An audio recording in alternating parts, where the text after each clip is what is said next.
భూమికి 28,000 కాంతి సంవత్సరాల దూరంలో ఉన్న ఒక కృష్ణబిలం నుంచి వచ్చే ఎక్స్రే సంకేతాలలో ఆసక్తికరమైన రహస్యాన్ని భారత ఇజ్రాయెల్ శాస్త్రవేత్తలు ఛేదించారు. మన దేశం పంపిన ఆస్ట్రోషాట్ ఉపగ్రహం సేకరించిన డేటా దీనికి సహాయపడింది. ఈ కృష్ణబిలం నుంచి వెలువడే ఎక్స్రేలు 2 దశల్లో ఉంటాయి.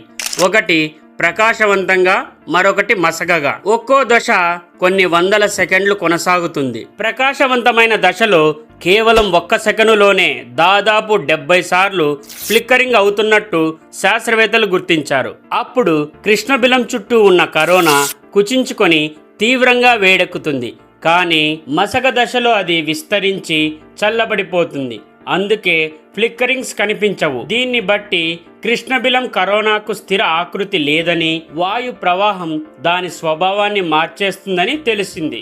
ఈ పరిశోధన కృష్ణబిలాల ఎదుగుదల, వాటి నుంచి వెలువడే శక్తి, పరిసరాలపై ప్రభావం వంటి అంశాలు మరెన్నో తెలుసుకోవడానికి వీలు కల్పిస్తుంది. ఈ వీడియో చాలా ఇన్ఫర్మేటివ్ గా ఉంది కదూ. మరి ఇంకెందుకు ఆలస్యం, ఛానల్ను సబ్స్క్రైబ్ చేసి వీడియోను లైక్ చేయడం మర్చిపోకండి.